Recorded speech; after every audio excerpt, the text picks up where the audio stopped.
Hi there, and thank you for tuning in to The Social Circus, where every week we dive into a variety of topics covering social media, mindset, and how to run your business. I hope that you enjoyed today's episode.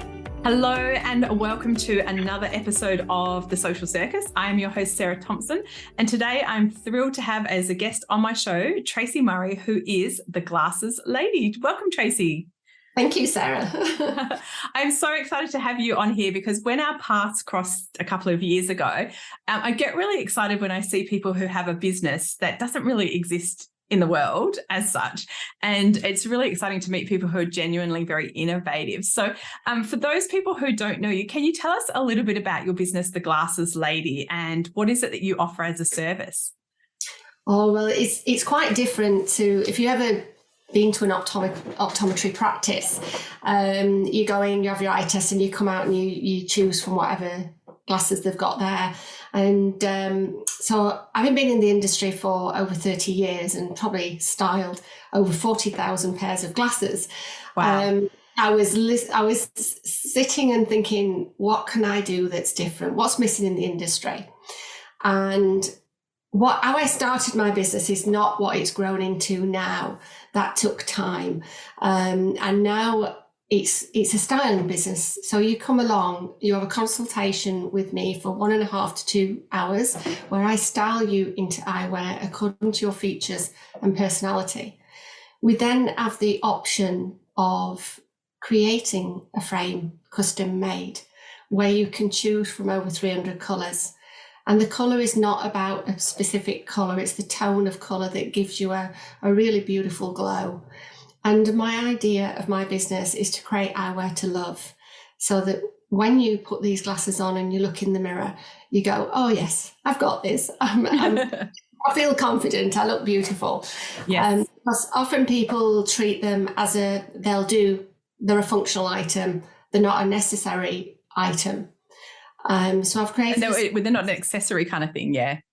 Yeah, that's right. And traditionally people go to the optometrist to get a pair of glasses, and as years have gone by, initially I found that people didn't want to wear them because people would get called names, and it become a bit of a situation where people would hide them. Whereas now it's become more of a fashion statement. Yes. And for me, there's a lot of ladies in particular and men out there who want to create a look that that reflects their personality, and they actually feel confident when they walk out in a pair of glasses. It sort of gives the inspiration to change whatever they're doing. It can change the mood. It can change how they feel. Just a pair of glasses, but it's just way more than that. I have people wanting to reinvent themselves. They come along, they've maybe just gone through a divorce, or they're going through a bit of a tough time. They've had medical illnesses or lots of different scenarios I've come across. And there's one in particular recently that I can tell you about, where a lady came to me, and she came in and very old-fashioned pair of glasses, looking really quite old in them. Mm-hmm. And we created together, we went on a journey to create a beautiful pair of colourful glasses. And She stopped me at the door on the way out, and she said, I know this sounds a bit of a cliche, she said, but I feel like these glasses have changed my life. Oh. And what I didn't realise at the time was that a few weeks later, there was a piece in the paper about her and her sort of difficulties that she's gone through in her life, her health. Mm-hmm. And she sent me a clip of this newspaper report saying the Glasses Lady is famous again. Aww. And it was just so beautiful to see her holding her head up high and it making her feel special and younger, more beautiful. Yes. So yeah, that's the space that I've created within the optical industry that isn't around, not to my knowledge anyway, not in Perth. I get people contacting me from the US, from over east, from the UK, saying, "Oh, when can you come to us?" And yeah, it's it's got to become a bit of a phenomena, because it has. It's a bit crazy that people recognise my glasses now.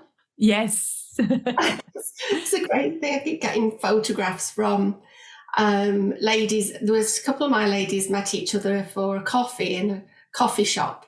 Yes. And then another one of my clients walked in, and they just looked at each other across the cafe and shouted, "The glasses lady." They both sent me photographs of these themselves together, and I was like, oh my God, what have I created? This is crazy.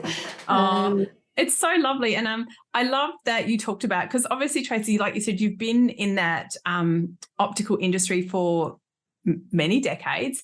And so I guess what made you think, well, there's a business here? What made you realise that this was a kind of a gap in the market, I guess what we're trying to say? Yeah.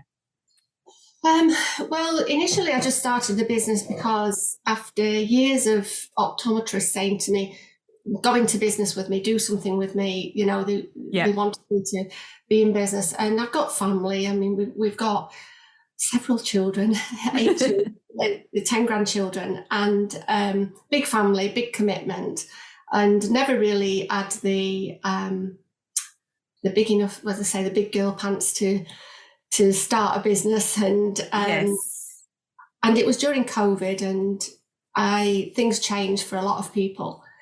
And I decided, oh my God, shall I do this? Shan't I do this? And I decided to do it, and I set it going.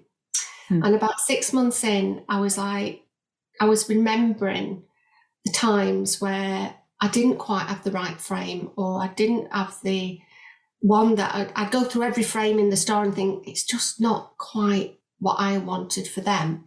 And so I started seeking frame makers. Right. And I eventually found Roger Henley, the frame maker. I've now got Frank Seed on board as well, a couple of frame makers. And now if I haven't got something that's a finished frame, I've got something that I can create. So everyone that comes to me, I can create something that they'll love, that I will love them in too. Brilliant. And I just love it. I love that now I feel like I've got this little business that completes me, that brings the styling in, brings the optical siding. And it's just, I didn't realise at the time when I started the business what it would become. Yes. And imagine during COVID, obviously there's a huge amount of trepidation about doing anything during the COVID. And for the listeners here in Perth, we were ranked, like, I think after Melbourne, one of the most lockdown cities in the world. So it was really tough here in Perth doing business. And in a business like yours where I have to come and see you, imagine that there was a whole lot of fear around that. But if you kind of, I have to say, I feel like you've had a very quick meteoric rise in business. I'm sure it hasn't felt like that for you inside. But I guess what is it, everything that you hoped it would be working for yourself? Like you said, it kind of feels like you've completed what you were hoping to do. Look, there's a lot of look, I love what I do, and it's everything I wanted it to be, but It doesn't, it's tough. I mean, I had a lot to learn, and thank you to you put me on the track with the social media and the Canva, and I had no idea. I'm 60 this year. I had no idea what all social media and Canva and things was about. So that it was pretty tough, and you're everything to your business. You're the accountant, you're the social media expert, you're marketing, you inventory, you name it. It goes on and on. You are absolutely everything to your business. So, and you take phone calls at night time, you take phone calls at the weekend, you take messages. But the plus side of it is that I'm my own boss. I make the decisions. I decide what and when I want to do something. And the destiny is for me to decide where I want to take it and how far I want to take it. But the important thing is it doesn't feel like work if you love what you do. Yes. And I'm really passionate about making a difference in people's lives.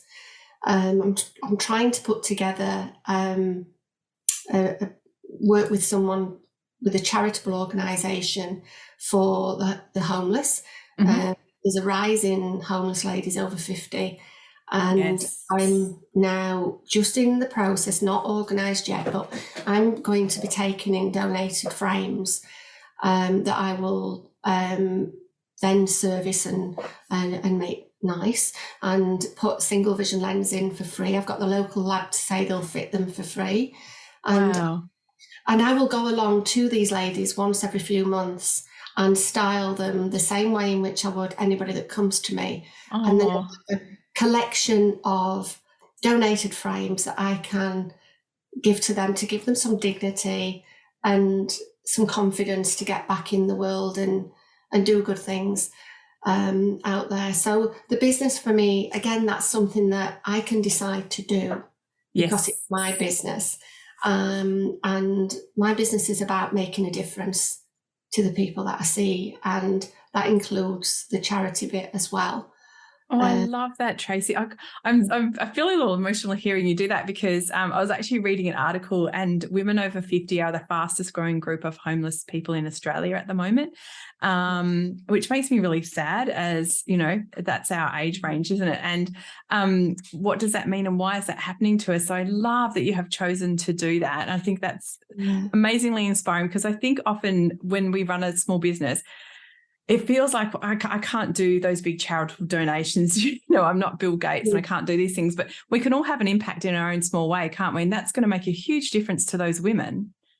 Absolutely. I think for us small businesses, you know, we're not millionaires. It takes time to get to a stage where, you know, you can have that nice car.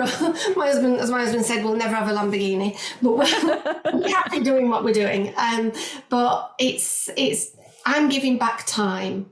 Mm-hmm. I'm giving back a little bit of money to provide them with a pair of glasses they can see clearly through. But more importantly, I can still style them, and I can still give them my time and give them something to wear. It's not like just giving money. I feel like I'm gifting them with something beautiful. And we can all do that as a small business. Give your time to some, you know, help somebody along the way. And that's just as equally as nice as any monetary. Definitely. Yeah. Oh, I love that. And you did mention that you're 60. Thank you. No, but I love that. So, because I feel like, again, as women, I'm going to be 50 next year, so I'm just behind you. I think as women, as we get older, it's really easy to lose our confidence, lose our place in the world. So how old were you when you started your business, Tracy? I was almost 58, so it's 2 years, 57, 58. Yeah, so that was pretty tough, because people were saying to me, a lot of negative Nellies saying, you know, what are you doing? You should be retiring. You know, you should be thinking of retiring, not starting a business. And it kept playing on my mind but this is my dream. This is something I wanted to do for my entire life, and I've not had the confidence to do. I've not been in a situation to be able to financially be able to do it. And I just thought, do you know what? I don't feel as old as I am. And the 3 more years, it's a business that I can take into retirement. It's a business I can do in my 80s, you know, why not? You know, I don't intend to not be living for the next 40 years. So if I can give something back in the optical industry during that time, then that's what I'd like to do.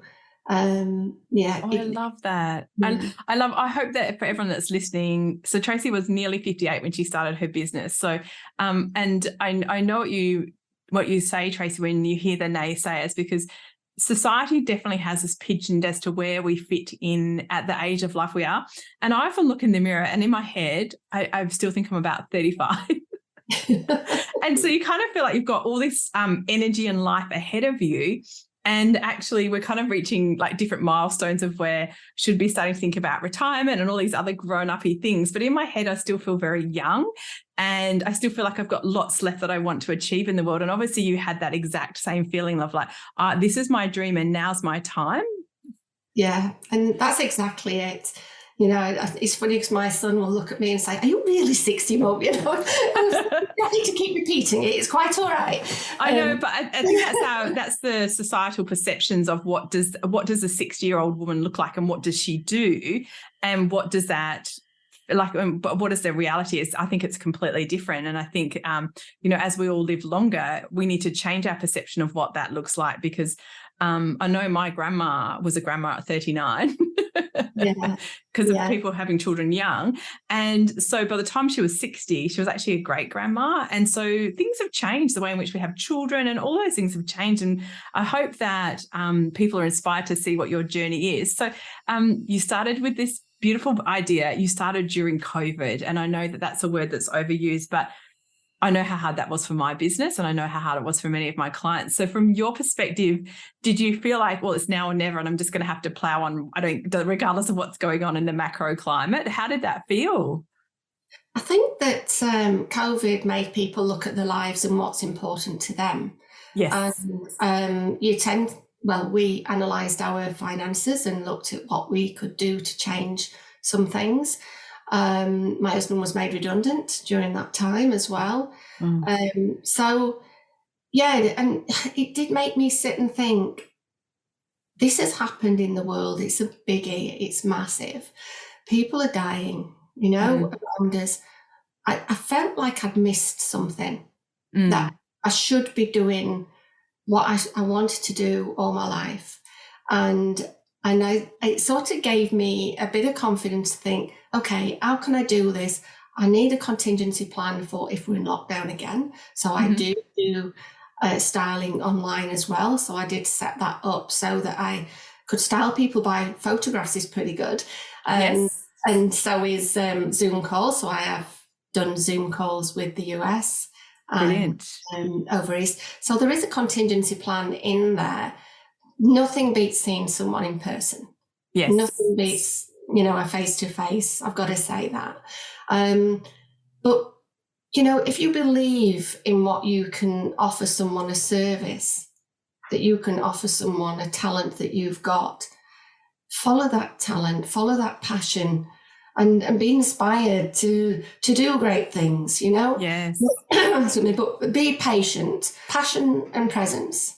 Yes. And the two very important things for me starting out in business is to be consistently present, not just online, because online's not everything, but join some of the most beautiful groups out there. I'm part of many groups out there, and each one of them has got an incredible community of small businesses that all bring something to you.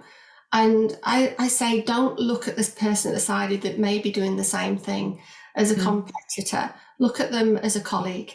Look at them as someone that you can call on to share ideas and grow together. Because the big guys out there, they've got the monopoly. And absolutely.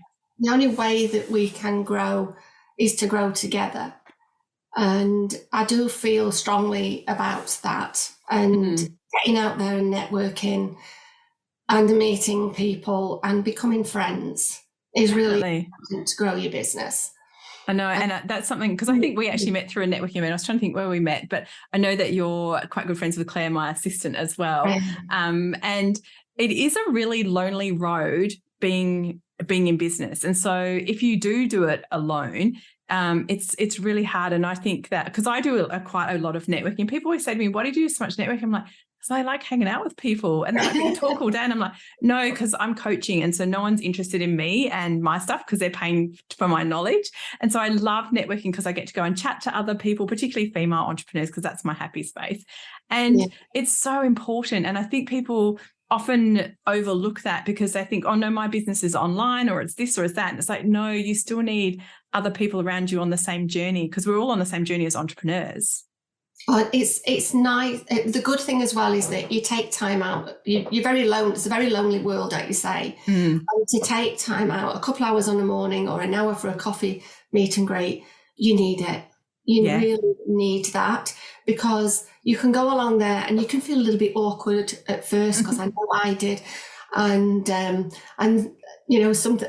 It takes a while not to go around and just give everybody a card because you're desperate to get your name out there. And yes, and we all do it. We've all been there. But go along and be inspired and listen to what other people are doing. Because every time I go to a group, no matter which group I go to, and I'm part of many, I always pick up something. I either make another friend or I learn something new. And I do, and you give back as well, because if you can inspire someone else to do it and give them the confidence to do it, then you can sit back and think, yeah, that was really nice that I could do that for that person. So I do, networking, you can't just sit at home and let it happen. Online it just seems a very tricky.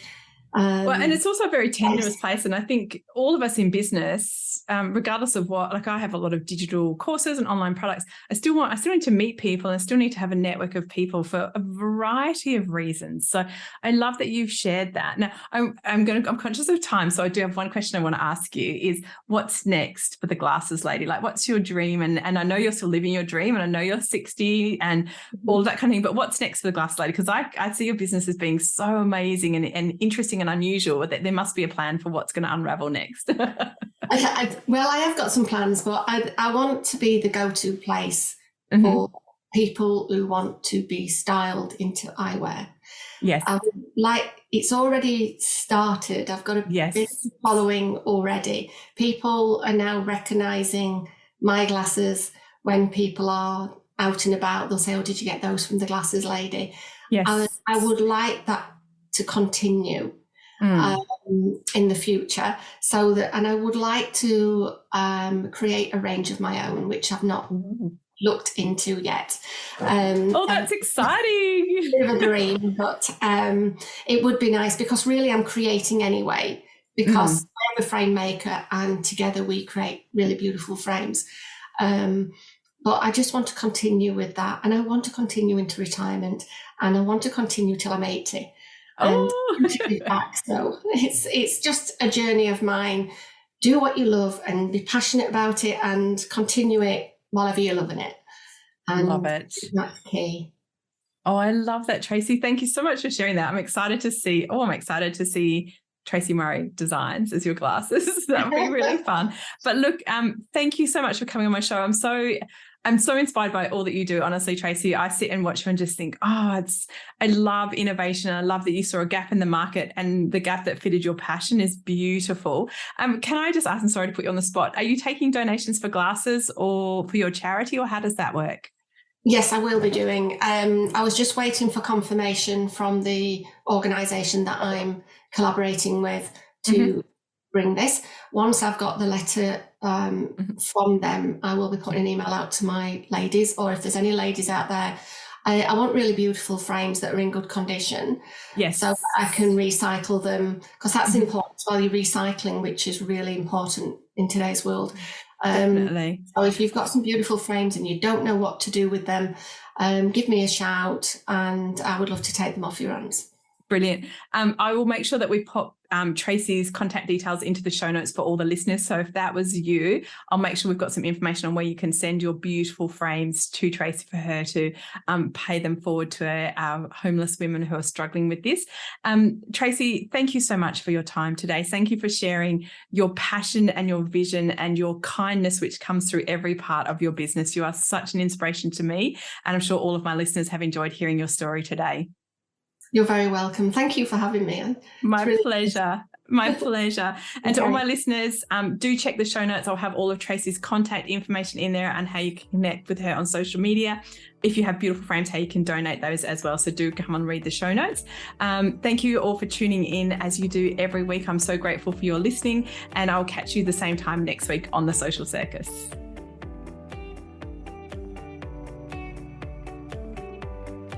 Thanks so much for tuning in to The Social Circus.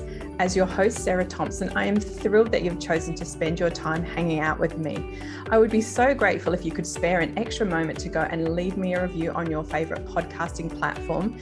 And if you even felt more excited, you could share my podcast with your friends who you think would get great value from it. Thanks so much again for tuning in.